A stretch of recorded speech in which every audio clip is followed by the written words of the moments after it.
তোমাৰ নামটো? নমস্কাৰ, মোৰ নাম শ্ৰী অংকুৰ নায়ক। কোন ক্লাছ? 7 স্কুল? মেলেং গোহাঁইগাঁও উচ্চ মাধ্যমিক বিদ্যালয়। তোমাৰ ঘৰ? হলালবাৰী। এতিয়া তোমালোকৰ অঞ্চলত এটা সমস্যাৰ কথা ক'ব লাগে। কি সমস্যা? প্ৰধান সমস্যা কি? কেনেকুৱা সমস্যাত ভুগি আছে? আমাৰ খোৱা পানীৰ অসুবিধা হৈছে। কেনেধৰণৰ অসুবিধা? আমাৰ ঘৰত নিজৰ ঘৰত কুঁৱা নথকাৰ বাবে আমি বেলেগৰ ঘৰলৈ সদায় পানী কঢ়িয়াব হৈছে। এতিয়া সেই পানী সমস্যা দূৰ কৰাৰ কিবা উপায় আছে নি? ছাৰ, চবৰ ঘৰত এটা এটা কুঁৱা খান্দিব লাগিব। তাৰপিছত ৰাজহুৱা দমকল লাগিব। তেতিয়া দূৰ হ'ব। চৰকাৰৰ কোনো তেনেকুৱা সুবিধা নাই দিয়া নেকি? খোৱা পানীৰ সমস্যা দূৰ কৰিবৰ কাৰণে চৰকাৰী ব্যৱস্থা নাই লোৱা নেকি? নাই লোৱা। এতিয়া তোমালোকৰ গাঁৱত কিমানমান মানুহ আছে? এনে অনুমানিক কেইঘৰ কিমান আছে গোটেই গাঁওখনত? 58 ঘৰ মান আছে। 58 ঘৰ মান মানুহ আছে। 58 ঘৰ মান মানুহতে সেই সমস্যাটো আছে। ঠিক আছে।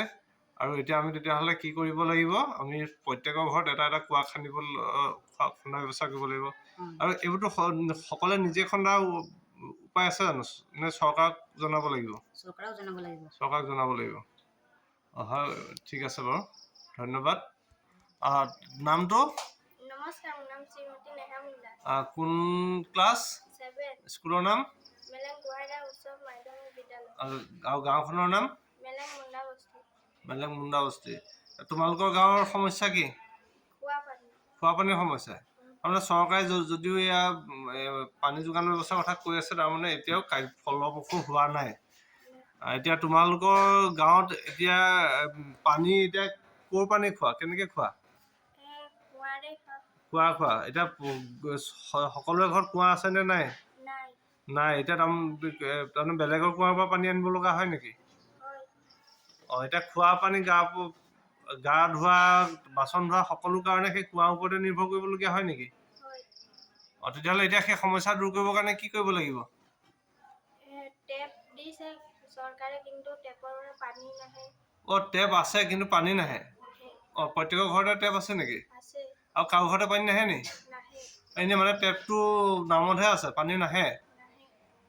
এইটোতো ডাঙৰ সমস্যা। গতিকে তেতিয়াহ'লে আমি সেই টেপবোৰ ভাল কৰিব পাৰি নেকি, তাৰ কথা আমি চিন্তা কৰিব লাগিব, নহয় জানো? চৰকাৰক জনাব লাগিব। এতিয়া পানীটো কি ৰাষ্ট্ৰীয় জল মিছনৰ নে ব্ৰহ্মপুত্ৰ ব'ৰ্ডৰ? ব্ৰহ্মপুত্ৰ ব'ৰ্ডৰ পানী, নহয় জানো? সেইবোৰ টেপ কিমান দিনৰ পৰা আছে? বহুত দিন। তোমালোকৰ মনত থকা পৰাই আছে চাগে। ইমান দিন আছে যদিও তাৰমানে কাৰ্যকৰী হোৱা নাই। হ'ব বাৰু, ধন্যবাদ। এতিয়া তোমাৰ নামটো? নমস্কাৰ, মোৰ নাম শ্ৰীমতী ৰীমা চাওলা। তোমাৰ কোন ক্লাছ? 7 স্কুলৰ নাম? মেলেং গোহাঁইগাঁও উচ্চ মাধ্যমিক বিদ্যালয়। আৰু তোমাৰ গাঁওখনৰ নাম? মেলেং চাংমাৰী বস্তি। মেলেং চাংমাৰী বস্তি। তোমালোকৰ গাঁৱৰ প্ৰধান সমস্যাটো? ৰাস্তা সমস্যা। ৰাস্তা মানে কেনেকুৱা সমস্যা? ৰাস্তাটো কেনেকুৱা? আমাৰ ৰাস্তাখন বেয়া। ৰাস্তা বেয়া মানে পকা নে কেঁচা নে কেনেকুৱা? কেঁচা ৰাস্তা। গাড়ী চাড়ী চলে নাই? গাড়ী চলে। বাৰিষাত গাড়ী চলিব পাৰেনে? নোৱাৰে। তেতিয়াহ'লে সেইটো কি কৰিব লাগিব? বনাব লাগিব। কেনেকৈ বনাব লাগিব? চৰকাৰক জনাব লাগিব। আৰু বাৰিষা স্কুললৈ আহিবলৈ অসুবিধা হয় নেকি? গতিকে সেই ৰাস্তাটো বনোৱাৰ ব্যৱস্থা কৰিব লাগিব, তেতিয়াহে ভাল হ'ব, নহয় জানো? ঠিক আছে, ধন্যবাদ। তেতিয়া আমি সমস্যাখিনিৰ কথা গম পালোঁ। আৰু আমাৰ হেমকান্ত আছে, হেমকান্তৰ সমস্যাটো কি? খোৱা পানীৰ অসুবিধা। গাঁওখনৰ নাম? হলালবাৰী। হলালবাৰীত খোৱা পানীৰ অসুবিধা, এইটো আমাৰ ইতিমধ্যে অংকুৰৰ পৰা গম পোৱা গৈছে। গতিকে সেই খোৱা পানী দূৰ কৰিবৰ কাৰণে কিবা ব্যৱস্থা ল'ব পাৰি নেকি, আমি চিন্তা চৰ্চা কৰিব লাগিব, নহয় জানো? ঠিক আছে বাৰু, ধন্যবাদ।